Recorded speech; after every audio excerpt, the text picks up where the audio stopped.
इस साल 4 राज्यों में इलेक्शंस होने हैं।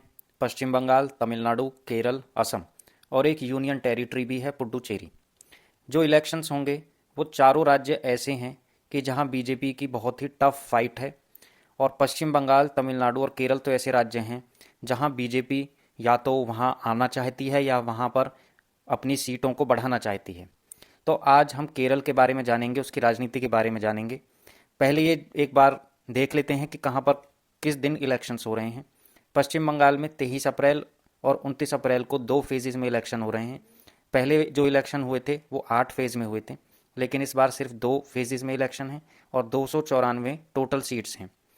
तमिलनाडु में 23 अप्रैल को इलेक्शन है, एक ही सिंगल दिन इलेक्शन हो जाएंगे 234 सीटों पर। केरल में 9 अप्रैल को 140 सीटों पर एक ही दिन में इलेक्शन हो जाएगा। असम में भी 9 अप्रैल को 126 सीटों पर इलेक्शन होगा। पुडुचेरी में भी 9 अप्रैल को 30 सीटों पर इलेक्शन होगा। आज हम केरल के बारे में जानेंगे और वहाँ की राजनीति कैसी रही है आज़ादी के बाद से अब तक, उसके बारे में जानेंगे और क्यों बीजेपी केरल में आज तक आ नहीं पाई है। हाल तो तमिलनाडु में भी यही है, लेकिन तमिलनाडु किसी और वीडियो में। आज़ादी के बाद से केरल की राजनीति भारत के बाकी हिस्सों से काफ़ी अलग और दिलचस्प रही है। यहाँ की सबसे बड़ी विशेषता ये है कि यहाँ पिछले कई दशकों से दो बड़े गठबंधन यानी अलायंसेस के बीच में ही मुकाबला होता रहा है। केरला में जो सत्ता है वो इन्हीं दो गठबंधन के बीच में घूमती है। एक है एलडीएफ, लेफ्ट डेमोक्रेटिक फ्रंट। इसका नेतृत्व सीपीआईएम करती है, कम्युनिस्ट पार्टी है। इसमें कम्युनिस्ट और लेफ्ट लीनिंग पार्टी शामिल हैं। दूसरा गठबंधन है यूडीएफ, यूनाइटेड डेमोक्रेटिक फ्रंट। इसका नेतृत्व इंडियन नेशनल कांग्रेस करती है। इसमें कांग्रेस के साथ आईयूएमएल यानी इंडियन यूनियन मुस्लिम लीग और केरला कांग्रेस के गुट भी शामिल हैं। शुरुआती दौर में जब 1956 में केरला का गठन हुआ, फॉर्मेशन हुआ उसका, तो 1957 में यहाँ दुनिया की पहली चुनी हुई कम्युनिस्ट सरकार बनी, जिसके मुख्यमंत्री ईएमएस नंबूदिरीपाद थे।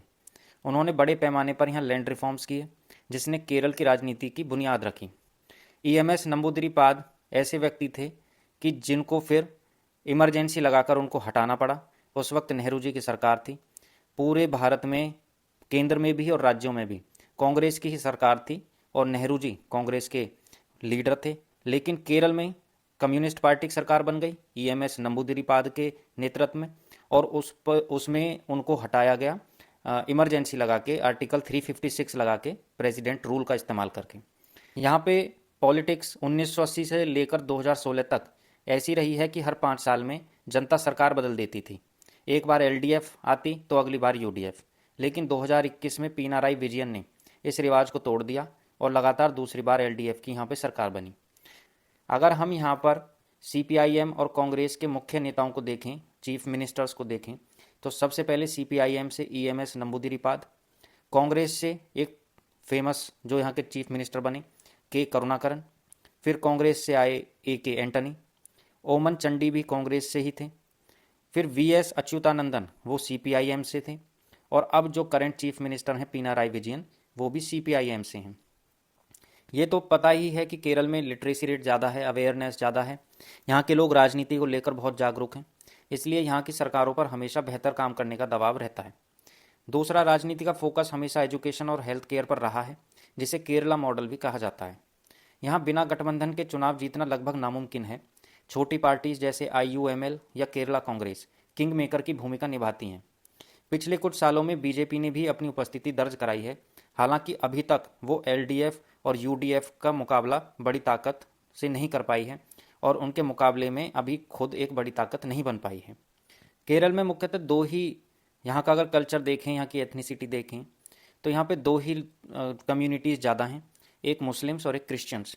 तो उनकी वोट का असर यहाँ पे ज़्यादा रहता है और यही कारण है कि बीजेपी हिंदू वोट्स के दम पर यहाँ पर अपनी उपस्थिति अभी तक दर्ज करा ही नहीं पाई है। अभी जो रिसेंट चुनाव हुए हैं उसमें बीजेपी ने मेयर का एक चुनाव जीता है विशाखापट्टनम से, तो इससे बीजेपी के हौसले काफ़ी बढ़ गए हैं। अगर वो केरल और तमिलनाडु जो साउथ के सबसे प्रोमिनेंट स्टेट्स हैं वहाँ पर अपनी प्रेजेंस बढ़ाती चली जाती है, तो यह कहना या ये सोचना कोई अतिशयोक्ति नहीं है कि वहाँ पर भी आज से 5 या 10 साल बाद बीजेपी की सरकार बन जाए। अभी तो सरकार बीजेपी की बनना बड़ा मुश्किल लग रहा है, नामुमकिन सा ही है, लेकिन 5 या 10 साल बाद ऐसा मुमकिन हो सकता है कहते भी हैं कि मोदी है तो मुमकिन है। बीजेपी बड़ी मेहनत से मोदी जी के नेतृत्व में चुनाव लड़ती है और जहां मुश्किल भी चीज़ें होती हैं वहां उनको बदलने में वो महारत हासिल रखती है।